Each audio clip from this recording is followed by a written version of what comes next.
cure of the disease. Don't rock with their lies, don't roll their dice. But the future, and the future's leaving now. But the future, and the future's leaving now. What do you scream, what do you shout? Dead or alive, what's the playlist about? Don't rock with their lies, don't roll their dice. But the future, and the future's leaving now. But the future, and the future's leaving now. But the future. So I'd like to welcome you to a new platform, a new venture in a new year. I'm not going to use the phrase new year, new you, but this is Freedom for Speech 44. My name is Ray Coates. I'm down there as Zoom user. I haven't changed the name, but never mind. And I'm with Tasha Rose. And how are you, Tasha? I'm good, thanks. Yeah, how are you? Oh, yeah, very well, thank you. And how are things easing into the new year for you? Yeah, good. I'm doing lots of business stuff, snippets to help people with my counselling side of stuff and getting my YouTube ready. And it's good. It's good to be on here with you doing this. We've been Fantastic. on it for a while, haven't we? Yeah, and in a way, actually, that beautifully dovetails into where we begin, which really is, what is this? What is this? What is this place? Because you and I, we've got our own ventures that we're doing. You've just mentioned elements of the things that you do and you offer for others. But we have also crossed paths, overlapped, aligned on an intention purpose. Yeah. And the name is not coincidental. We'll come to the 44 in a moment, because I'm going to ask you to shed a bit of light on that. But the reason for the name Freedom for Speech, and I want to just outline that to those who are going to be here with us. And of course, we're looking to grow this message that we're sharing together and the connection we want to create with others. But we agreed, rather than freedom of speech, which is a very, very popular phrase, we were more led towards the term freedom for speech as just being slightly different to what is the considered norm. And I started thinking about that. After the conversations we'd had, I started thinking more about why. Why are we calling it Freedom for Speech 44 as opposed to Freedom of Speech 44 or Freedom of Speech? And when I started reflecting on our conversation and our decision, it really was this. So this is the difference. Freedom of speech to some degree is a given, and that can be debated. You know, there's a lot of talk about freedom of speech, and people say, you know, the question whether it actually exists or not. It does exist, because ultimately we can say whatever we like. However, is that actually necessarily a good thing to do all of the time? So we have it anyway. We can say whatever we want. But freedom for speech carries greater purpose, because just by the word for, it's what the reason is, what the motivation is, what the purpose of the speech is. And I think we both agreed it is debatable whether freedom of speech exists, but also we have to think carefully, all of us, we do well to think carefully. Why? Why do we want to say the things we say? Why do we want to talk openly, transparently, fluidly about whatever the subject was? So that's really where the for came from. So it's the purpose, it's the motive, it's the reason for the speech. Have you got anything you wanted to add to that, as well as maybe the thought of the 44? Because it's, what's this 44? Yeah. So it was really good the way the name came to you when we was hashing out ideas for name of what we were doing. And then we ended up on table number 44, didn't we? Just by chance when we met up. And I was like, number 44, it's a really positive number for community, coming together, protection, communication. And coming together of, 4 people, that's like the family unit, combined, love, connection, just things going more smoothly. And I was like, well, I know that has a lot to say when it comes to freedom of speech, freedom for speech. It's about community and what society consensus is around certain topics. And I know that was partly what drove us to have this conversation around, okay, are we going to start this sort of podcast, YouTube channel around these topics that we feel, some things we agree, sometimes we don't. But actually, the purpose of being able to talk openly about things so that we can come together as a community rather than divide us. And I think that's really important. And it's really interesting because this thing's happening with Jordan Peterson at the minute. He's being threatened to have his license revoked because of his exercise of his free speech in Canada. And it's something that I've worried about from a counselling perspective of some of the things that I've said and I'm going to be saying on my professional channel. So it's kind of like, oh, that's interesting that's just happened as we're starting this new year with this new podcast. Wow. And with that, I'm fascinated because you've just led me to a thought, which is this. So it's an open-ended question, and I know you work in that way as well. Do you not feel professionally there's a contradiction then, therefore, in encouraging people to open up to their deepest feelings, their shadow feelings, and at the same time, and I'm saying not the industry of counselling per se, but it is very much kind of like the corporate view of it, is the counsellor, the professional, should basically almost be like a shut-up shop. So, I can see you smiling. So I'm interested to know, do you actually feel that you agree with that thought, that there's actually quite a severe contradiction in that? Because the profession, as it's organised, is there to get people to open up. But basically, from what you've just said, with the example of Jordan Peterson, it's discouraging that. How do you feel about that? I think there's a couple of different elements, and you've touched on a few of them there. That is what I would consider to be correct in your assessment, is that actually there is a shut up shop, and it's a contradiction because we ask clients to be open and honest. How can they be open and honest when society is telling them that they're not allowed to say certain things? Otherwise, even if they think those things or anything around that, then they are bad people. And it's like, well, there's a lot of people who need to think about all the options for them to be able to find the right one, even if they know that the one they want to do and they're obsessing over is the wrong one for them. So a woman deciding to leave an abusive marriage or go back to an abusive marriage might be like, oh, but I miss him. But nobody wants me to go back to him. But actually, everybody telling her she's not allowed to talk about the consideration of going back to him makes her want to go back to him more, because there's a control element there and she's seeking freedom. And also the addiction to what's going on for her and what she's used to, what feels comfortable, even though it's painful. So only by talking about that as an option, a valid option, is that woman then going to be able to disseminate the fact that it's actually not a good option. Which generally, in my experience, I consider to be the best way to be.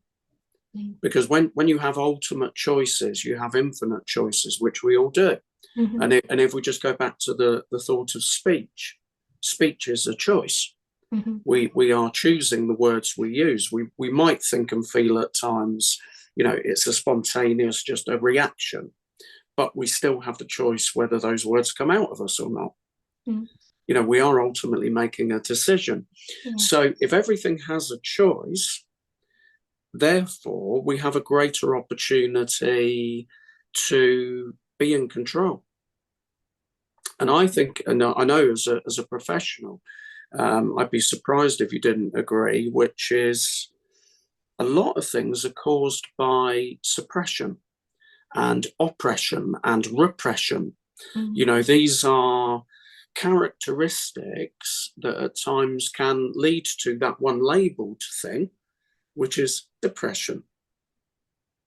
How is there anything more you can give us on that? Because Yeah, I think the dogma and the indoctrination of only certain ideas and certain ways of thinking being good is detrimental to our health as individuals and society. And you're right, I think suppression and oppression of all different aspects of people is bad, whether it's the darker aspects of ourselves, which, in my opinion, to get controversial, freedom of speech, though, man, is that actually this woke culture of you can't say that because that's not good. Well, actually, you're avoiding what feels bad about you, even though you probably do that yourself in your own mind.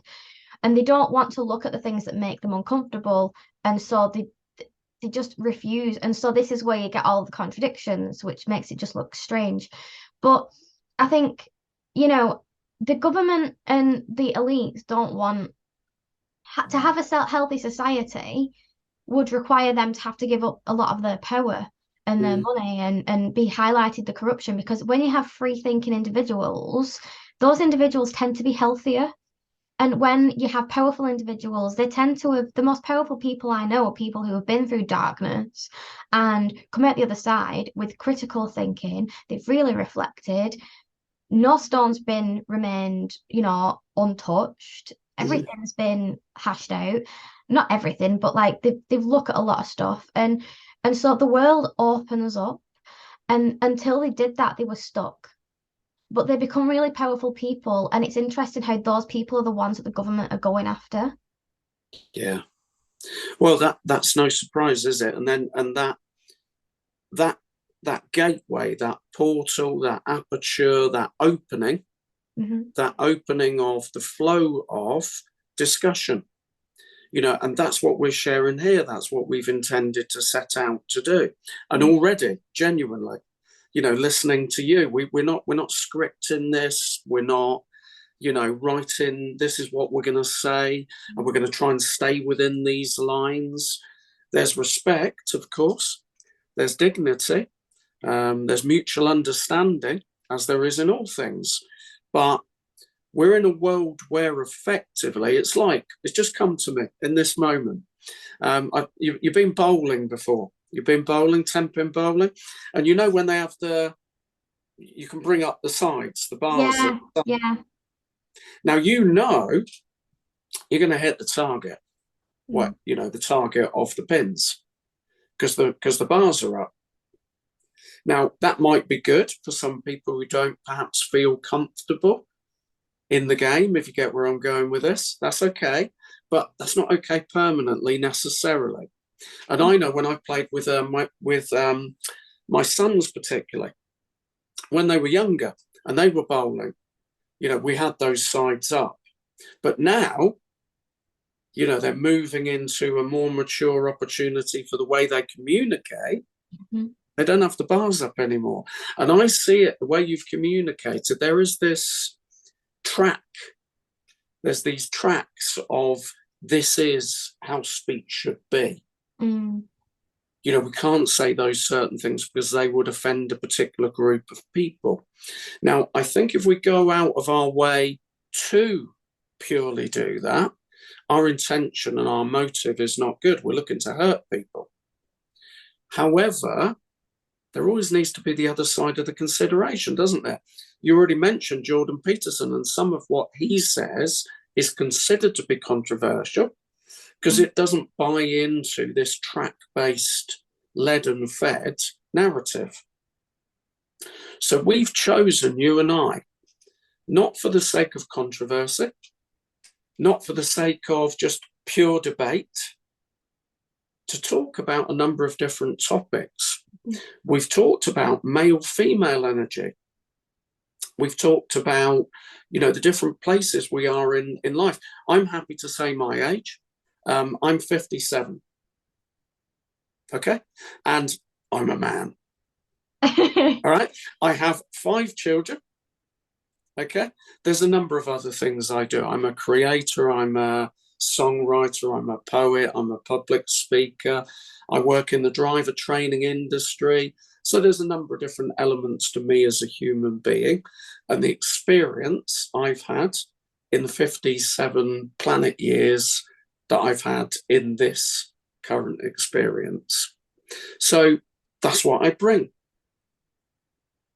Not claiming to be an expert, not claiming to be, anything other than, a bloke, if you like, who's led the life he's led. So what about you? Well, I'm 28. That's a bit on me. I'm 28, so I'm edging towards my 30s, really. No, so I do counselling services and holistic wellness and that sort of stuff. And yeah, I enjoy crafting and stuff like that. But ultimately, you can hear Tinkerbell, my dog, in the background going mad. She's on one. And I wanted to do this with you because my journey into it, and I don't fit into any of these boxes that society wants to put us in. And I'm told as a counselor, you should be this and you should be that. And I'm just like, why? That doesn't make ethical sense, let alone logical sense, or reflect, like, whatever you want to term it as, like, in all the different aspects. And actually, I've felt very strangled in things that I can or can't say, and I've wanted to talk about certain topics, but one, it's hard to do it when you're on your own, and two, it's where do you go with it? And it's hard when you're on your own because, as well, you don't have the to and fro in. And what you said earlier was really interesting about oh God, what was it? My brain's gone blank. That's all right. Oh, what was it? Can I share something with you? Go on. You said earlier, and then what I said might come back to you. And if it does, you'll carry on, yeah? You talked about a consensus view, and I love that. I love that, because that's not this neutered, it's the word that's come to me, this neutered neutrality. Yeah. So what exists in society has become, you cannot say this, or you cannot say that. And if I use me, the reason I started introducing age, gender, family background, what I do for a job, is immediately that can actually affect how people consider what you say. So, thinking about things like white privilege, thinking about things like, well, you're a man.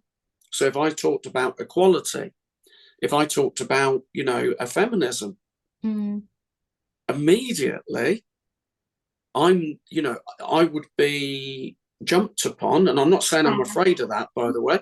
I would be jumped upon because of things that I can do nothing about.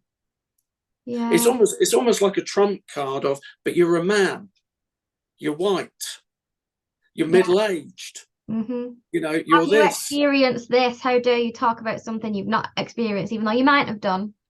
Correct. Yeah. And really, that then is not promoting freedom of speech. So the freedom for speech is the motive of what is the greatest good. So unless you've remembered what it was. I have. Great, carry on. But you carry on, I'll hold it.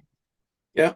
No, I was going to ask you, so maybe this will be a segue into what you've remembered. Yeah. When you share that, could you also share what do you think are the 3 top topics that need discussion? And then what I'll try and do, if I can think of anything, is add what I think to that. And some of these will be the basis for what you and I are going to share with our audience here. Yeah. Because that's what we want. We want the flow of freedom for speech. We require people to comment. We require people to question, because that's what we're encouraging through this joint venture together. So over to you.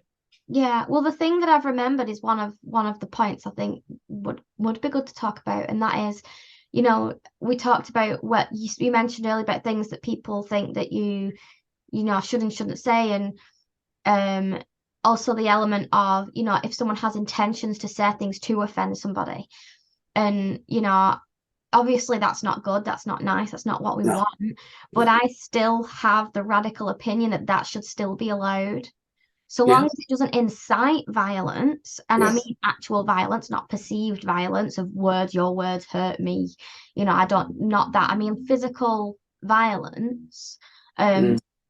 then no, fair enough. I think there should be things to support the avoidance of that, not completely outlaw, because that's when we get dicey. That's how we've headed where we are now. But I think the fact that I'll just put forward the fact that sometimes by talking about the things that, by people saying the things that we don't want people to be allowed to say, so I'm going to say something now to offend you, then I just highlight the fact that I'm a bit of a dick. And you all know to stay away from me. Which is, by the way, a brilliant universal phrase. Yeah. A bit of a dick. And it's so true. Mm. It's true. Yeah. Yeah. So that's definitely topic number one. I think So how would you sum that up? Before you go on, how would you sum up that topic one? free speech in general, Cool. things we should or shouldn't say, what parameters should be Yeah. allowed versus not. Yeah. That sort of stuff. Yeah. It's topic number one. Topic number two, I guess, gender stuff and feminism, modern feminism, so anything to do with that, because it's gone rife, and I used to be a feminist and now I'm not. So it's important to me. It's one of the main topics that I feel quite well versed in. I really look forward to that one. Yeah, me too. And also counselling in society, because I think I'm quite passionate about, counselling tools for society so we can communicate healthier. Yeah. Great. So freedom of speech, feminism, I guess is the second one. And the third one, say again. What did I say? Counselling in society. Counselling in society, sorry.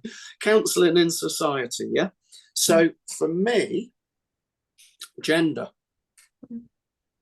For example, I'm not going to go into too much personal detail, but I've been required in the past to use the pronouns they, them, as opposed to him or her. Now, I'm not going to go into too much detail now, but for me, that's confusing from the point of view of actually that creates more of a problem. If that makes sense. Now, that's not because I'm forgetful, but it's just that imposes on me a requirement for me to make a choice of thinking, but I don't actually feel particularly comfortable in that way. A second one, closely related, funnily enough, religion. Maybe on a topic basis, the male personification of God. Yeah. I think personally that should at least be questioned. And again, why should that cause offence? So ironically, there's almost a bit of a contradiction into the two things I've said there. So gender, and particularly gender identification, religion, and religion being, what is religion's purpose? What is religion's place? What is the point in religion? Do we actually need religion in society at all, in the stereotypical sense of the word? And I suppose a close third to that is an addiction with absolute truth. Yeah. So for me, I have come to the conclusion in life, I'm an ex-Jehovah's Witness, happy to share that. It was a very, very closed circle mindset group.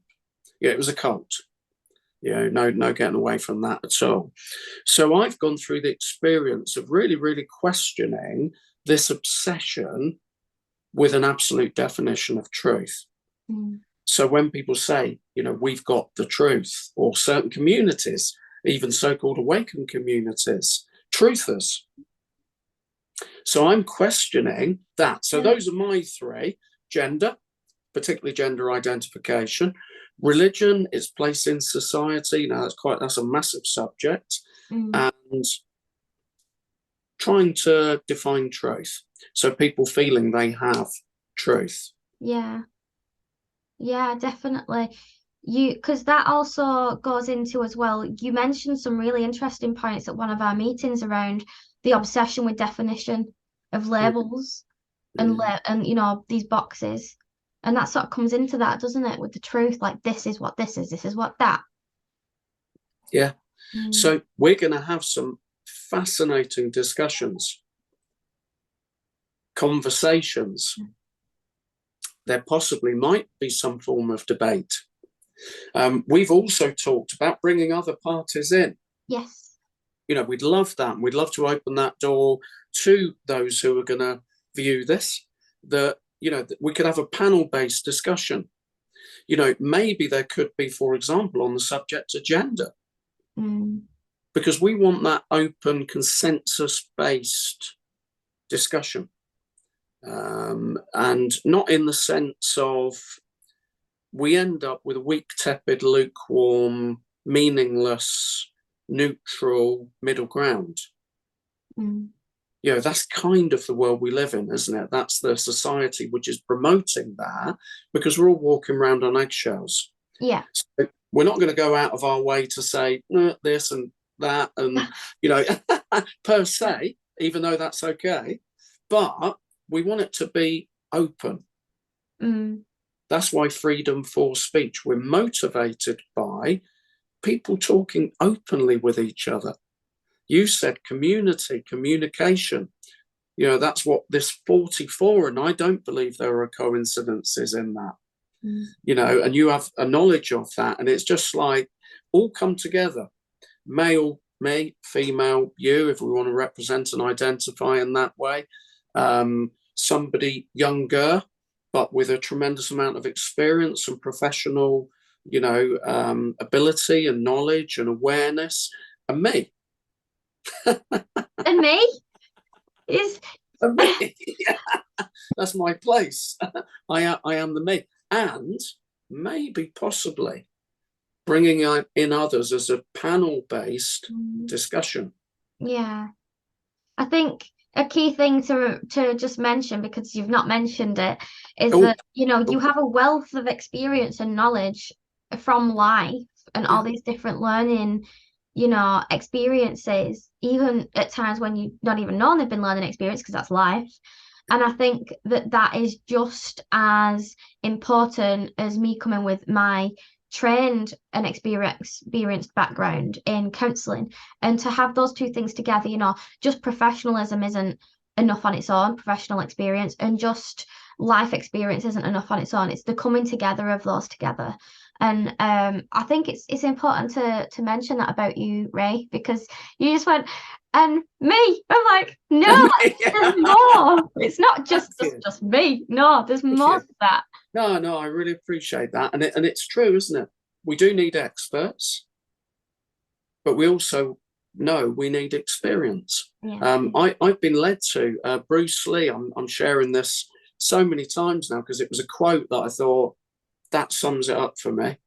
Bruce Lee apparently said, research your own experience.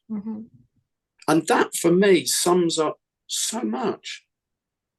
So, you know, I'm not here, and neither are you, and I know this about you, to tell people what to do, even professionally. You know, there's guidance, there's offering of suggestion, there's, you know, a process to go through. But even the expert shouldn't be the person who says, this is what you do. Because then where's the choice? Where's the freedom? And I think between us, that's why we've chosen to do this, because the energy is the expert in the field that you're in and the experiencer. You know, mental health is such a massive topic from a number of different angles. Have I experienced it? Of course I have. And I've come to many, many conclusions as a result of that experience. I've done a lot of reading. I've done a lot of research. I like listening to people like yourself, and not just your knowledge, but the way you convey what you convey, because that really society and the world deserves it. Human nature desires it. Nobody particularly works well under the premise of being told what to do. No. Generally, in any form.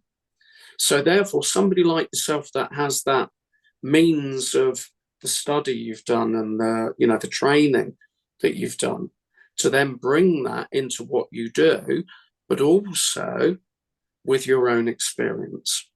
Yeah. And I think that's really important for all of us as individuals, that we all experience mental health, we all experience society. We all, we're sort of in it together, and yet we're all so divided, and that's a sad state of affairs. Totally. And I think silence causes that. Silence is one of the causes of that. Yeah. Again, if I use my life as an example, where I've really fallen down, and churned up my life and churned up the life of other people, is essentially avoidance. I said to my eldest daughter in a phone call recently, I said, I've become an expert over the years in avoidance. We had a really, really, positive, open conversation. And I said, I've been in my life one of the world's best avoiders. Now, I've come to the realization of the problems that caused. So that's why you and I have been led to create this community in the beginning. And that's what this is. This is the first offering we're giving of that which is to come. But it's all about creating a space, another space, because other spaces exist, of freedom.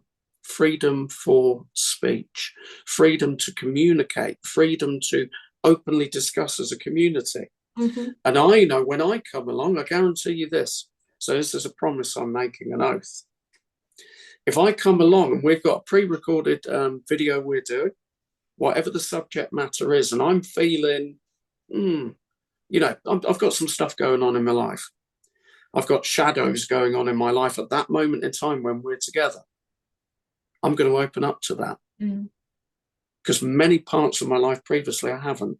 So therefore, if I want to encourage others to, our audience, those who are going to join us, to do that, I'm going to do that.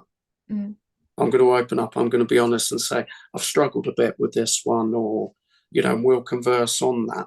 And then, hopefully, as well, we'll bring occasionally other people in, and we'll talk in that same way with them. How about you? What do you, is there anything you want to kind of attach to? I think that's a really good idea. I think because when we are conversing with other people in society, there's a lot of, you don't see everything, and you don't know what someone's struggling with. But then when we get into political and socio-political topics, it's like all of that tolerance and that understanding goes out the window, especially, and I'm going to say it as it is because this is what I think, especially with the woke left, the radical side of it. It's like, you can't say that, blah, blah, blah. And it's just kind of like, you don't understand. And I was like, and then you have to do, you almost have to go into identity politics to then, so I think there's an element of openness that I think is really good, so that people can understand intention and understand where you're coming from and understand the meaning behind your words, because they don't, like, if someone's trying to understand something from our perspective, which is what we're trying to do, isn't it? We're trying to listen to understand, not listen to debate and change minds. This is about understanding and communication from, I'm going to let you stay where you are. I'm potentially going to stay where I am. We're going to have a conversation. If I change my mind, it's not because you've tried to change your mind. It's because we've just had a wholesome conversation. And actually, I changed my own mind by listening to you. Or I didn't, because I still didn't agree. And I think by helping somebody to understand where we're at and our intentions, that can help them to understand what we're meaning. Am I making sense? Absolutely. Perfect sense, because in the worst case scenario, we come away with understanding, greater understanding, even if we don't necessarily agree. Yeah. we can see the point of view of where that person's coming from. Yeah. And I think to have things that are not discussion points, because what's already the majority considered for you has been prescribed. Mm. You know, we're not going to go into this right now because it's such a massive subject. I have interesting views on Black Lives Matter. Mm. Now, the thing is, I choose not to share those. Yeah. Because to some degree, I think there are other things I'd rather spend my time sharing. Okay. But another part of the reason is because I'm white. Mm. Do you get where I'm coming from? So in a way, really, that shouldn't be the case. So that's where we're agreeing, you and I, to talk about topics like that. Yeah. And we've already had this conversation. But it's from the point of view of questioning. Mm-hmm. Questioning. And if somebody presented to me something, you know, maybe my view of previous experience of being in a cult, you know, maybe they might help me to see people have said religion has its place. Mm. There are elements of positive, you know, control about it. Mm-hmm. It can contribute to some degree controlling the way people behave.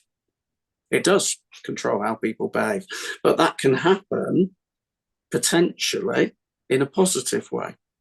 Now, the only thing I question on that, and you used the word earlier, is dogma. Mm-hmm. Is the dogma of that has to be a way. The only way. Yeah, the only way. Exactly. That's it. Mm-hmm. That's it. It has to be the only way. So I think when we're sharing freedom for speech, feminism, gender, government, religion, you know, whatever it might be, counselling in society, whatever it might be, we're coming at it from the point of view of we are discussing, but we will be questioning those track-based ways of thinking. Mm. You know, if you want to hit those pins, this is the way you have to talk. This is the, you know, you cannot go outside of these parameters. Mm. That's not freedom. Mm. So what a start. We've opened up the opportunity to say this is what we're going to do. The next thing is we're going to do it. You never know, between now and then, somebody might come and join us in terms of what we're going to do and add to. And we certainly welcome that in terms of comments. You know, like, subscribe, shares, click the notify bell, all that business. You know what I'm saying, where people get then informed of what it is we're sharing. Because we're doing our own thing, but we want this to be community, communication, open, you know, a place where people can come in and question and discuss and converse. That's what Freedom for Speech 44 is all about. So, parting thought from you. Yeah, I think I'm just me. We are just us. We are who we are, without all these silly labels. When we take all the labels off, we are just us, aren't we? Yeah. Yeah. And some of them aren't silly, but you know, attachment to them is potentially unwise at times. I think we've touched on a lot of really good stuff. I feel like we could talk forever, and there's just so much. There's so much we could get our teeth into. Yeah. It's exciting. And we will. And we will cut our teeth. And at times we're going to bare our teeth. And at times we're actually going to bare other people's teeth. Yeah. You know, because if we don't, where's the bite in life? Where's the bite in life? How can we actually then digest? If we don't, you know, consider those tough subjects, we need to get our teeth into them and openly and honestly, and you know, and there's going to be some, you know, bits where they, whoa, hold on a minute. And you know, not for the sake of entertainment, but for the sake of we must communicate. We must. Amazing to be with you. Can't wait for next time. Thanks, Tasha. Thanks, Grace. See you again. Bye-bye.